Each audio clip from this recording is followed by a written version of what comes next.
This Sunday on Carte Blanche, UFOs in South Africa, we bring you exclusive footage of the first verified visual material of UFOs in the Karoo.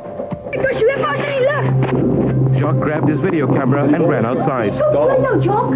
Je was cool. Kijk net op ons. Kijk daar toe, Jacques. Dis 'n oomblik. Ek gaan agter die wolke.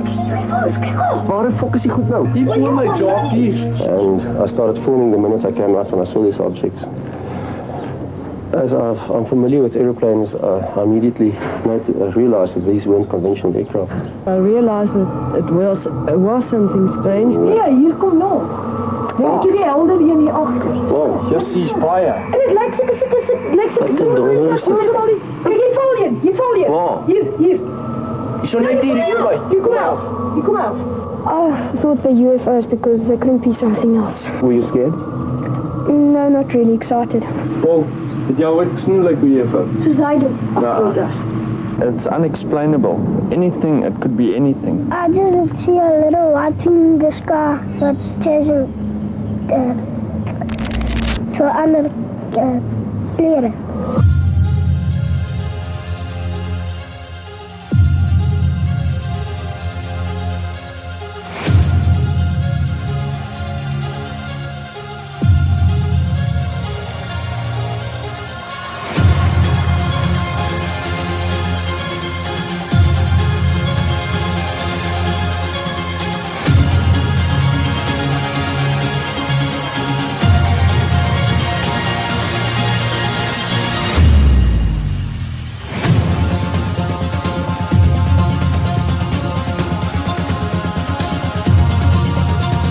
There's this huge bang on the top of the roof, and they're back, guys.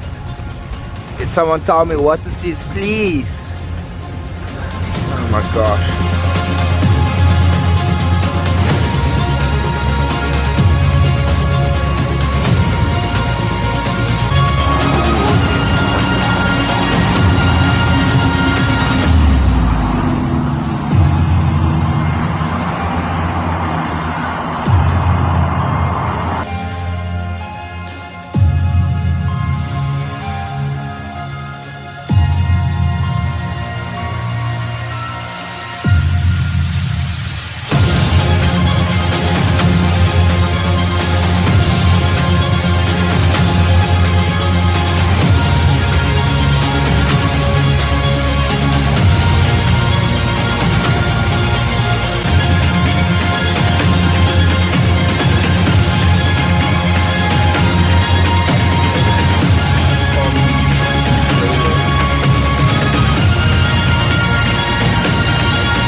Okay, so that was like an attempt of mine to get off a documentary type style to introduce to the channel in terms of aliens in South Africa. A wild thing to suggest or say, I guess nowadays it's probably just normal. For this part of the video, I think it would be nice for us to have a look at some of these videos together. If you see or if you call BS on some of them, go ahead and let me know, because not all of them look legit. Some look very legit, too legit actually. Makes me quite scared to tell you the truth. You guys seem to have liked the previous video, so I thought let me do a follow-up. Like I said, it's quite ironic that we haven't done any sort of video like this, especially because the name of this channel is literally Space Juice. So let's go into these videos that I found. Please check my about section on the channel. My email address will be there, and then you can send me the stuff and I will react to them. But without further ado, let's go and see what South Africa is dealing with in terms of these UFOs. And he had big eyes. If they were actors, they wouldn't have been able to do such a good job. Roughly 100 kids in the playground, broad daylight, aerial school, Ruwa, Zimbabwe. Something to do with the environment. I kept getting these thoughts and ideas in my mind of technology. Believe it, all these children saying what they saw on camera after it happened, and then you see them 20 years later. UFO crash site in Johannesburg, Africa. Bro, people are talking about this one. Please, somebody in the comments, just let me know if y'all actually saw this or not, or if it's just a hoax.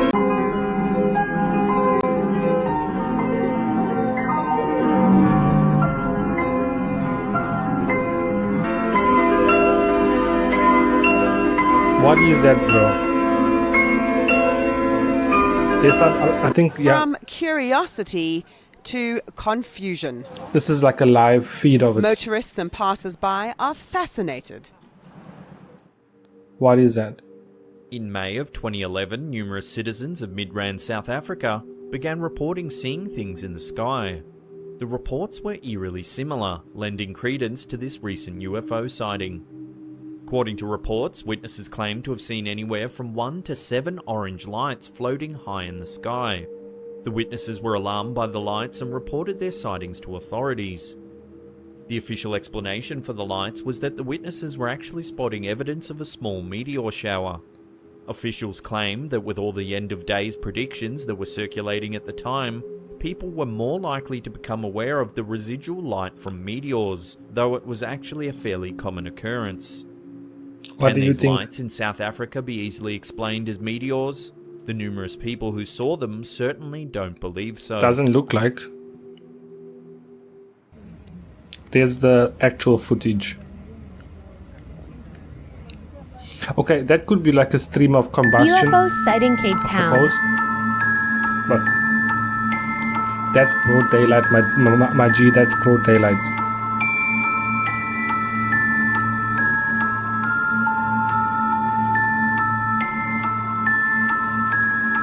Can't be a frisbee, that's for sure.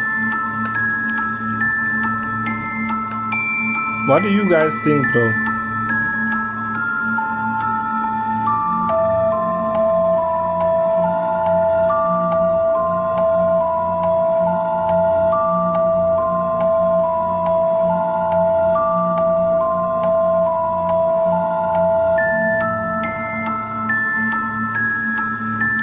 And they've been talking about these tic-tacs looking like tic-tac looking spacecraft.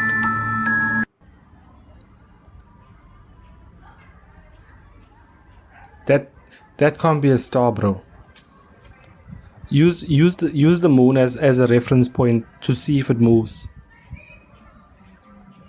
Just use the moon as like a tool to see whether it moves further or closer away.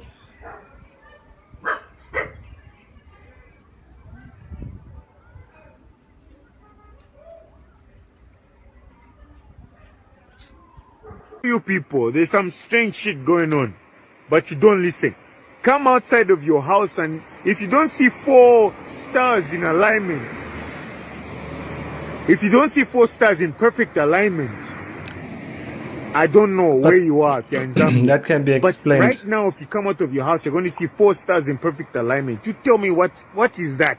Explain to me. Give me a plausible scientific explanation, backed with scientific data. Tell me what that is. I can explain. Explain to me, because you're so smart. Explain to me.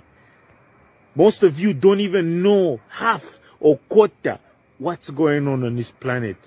So-called planet we're living in. I tell you people these things all the time. But a lot of you people think everyone who tells you things that you don't believe in are crazy. But what's this? You explain to me. Tell me. These things they are in alignment, man. These are stars. What are these things? Tell me. You scientific people, tell me. Can be explained. Oh, yeah, bros. This can't be explained. It's like somebody literally. Yeah, bros. Yeah, bros. Yeah, bros. And they are left in the accent because then it's easy to say it's from South Africa, because you can hear the brother talking. You can hear him talking. How do you explain this? Yeah, bros, and Federation. Yo, yeah, bros. Yo, yeah, bros. Yo, yeah. Yeah, bros. Yeah, bros. Yeah, bros. It's not possible where you can ever explain that.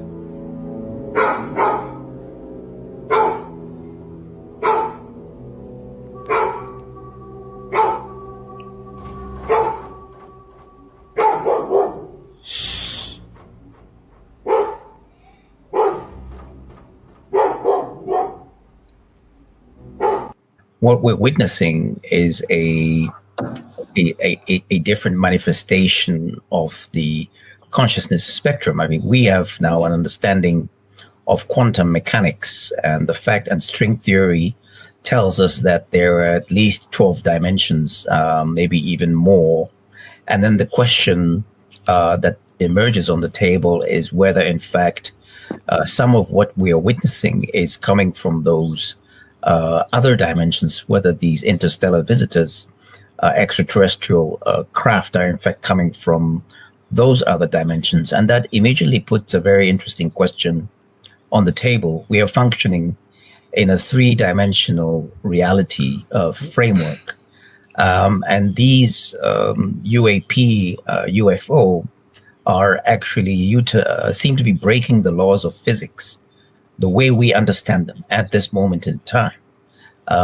For example, the acceleration from 0 to 12,000, miles per hour, knots, in less than a fraction of a second, is something that a human being, as human beings, we haven't been able to build that technology. If we have, it's clearly still concealed. Let me explain to you the Zambia video.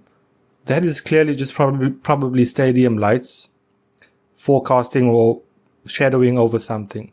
It's because I don't see any movement. The problem I have with these videos, some of them, is that if you're showing me a light, the light's not moving, then there's no reason for me to believe in any kind of extraterrestrial activity. Forgive me with these big words, right? Let me go full nerd on you. The guy that was speaking now before this basically spoke about the dimension or the string theory, quantum physics. I do know a bit of that. So let me explain to you in the most simplest terms. The shadow of that one-dimensional shape will be a dot. So if you put like a rule, if you put like a line up, the bottom of that line will be a dot. A two-dimensional shape is, it can go up and down, left and right. Okay? Up and down, left and right. Sorry, the first dimensional only can go left and right. 2 dimensions is up, down, left, right. So it makes like a square. The shadow of that will be a line, right? I'm getting to my point, just hang in there. Then you'll have a 3-dimensional shape, which is like 2 dimensions and that are connected at their vertices. So you'll have a cube. Now I can't explain to you what a 4-dimensional image will look like, but I can try to explain it. It's basically one upscale of a 3-dimensional shape, which means that it's covered by vertices that connect on each point, making it a tesseract. So if you watched, I think it was Infinity War or something like that, there was a tesseract there. A tesseract is a drawable 4-dimensional shape, but it can't be observed in 4 dimensions because we are stuck in a 3-dimensional planet and we only see 2-dimensional, if that makes sense. So we can only see things in 2 dimensions, but we live in a 3-dimensional world. So we can't look at things in 3-dimensional, if that makes sense. So if you're living in the 4th dimension, it means that you'll be able to see things happening in the 3rd dimension, which is where we are, which will mean that they could see through walls and anatomy and all these kinds of things. But how are we seeing them? If they are able to observe us in a 3-dimensional way, how would we be able to observe them if they are in or above the 3-dimension idea? So to me, it makes no sense that theory of dimensions. Moving past the dimension theory, I don't dispute that there are multiple dimensions. There could possibly be more than. Look, if you take a 4-dimensional tesseract and you look at the shadow of that, you'll see that it is a cube. And you can upscale that to 12 dimensions. I'm not disputing that there are many dimensions. I am disputing the originality, the origin of extraterrestrial life. Now, I think the galaxy is a vast place. Think of our solar system, the Milky Way, as a blade of grass on a football field. That's how many galaxies. It's probably much more than that. I'm trying to just give you an idea of how I'm computing this in my mind as I'm speaking to you. The only reason why we cannot go to another galaxy is because we'll die of old age. By the time you reach that galaxy or try to leave our own galaxy, you'll be past the age of 1,000. And that's why we use light years to compare distances between different universes, etc. So if we can find a way to move faster than the speed of light, or faster than, if we could somehow divide that light year into just normal years using speed to cover distance, then most likely we'll be able to visit other universes and galaxies. Now, with that being said, there could be technology that we haven't discovered that another civilization or alien civilization could have discovered and used to visit us. Now that is the realm in which I think there is possibility, and not in the dimensional format in which was argued at the end of the video. So my forgiveness for going a bit geeky there. Probably didn't make much sense, I suppose. But if you did understand a little bit of what I was trying to say, or maybe we can improve on what I was trying to say, that will be most welcomed in the comment section down below. Yeah, that's about it, guys. There's not many other videos for me to go through, but it seemed like you guys really enjoyed the previous one, so I thought, why not do another one? And yeah, guys, just don't get abducted. Stay in your house. If you see any shining lights, take a video, send it to me. And yeah, until next time, guys, stay safe. Almost New Year's. And I hope to see you there well and ready to begin a new year. Peace out.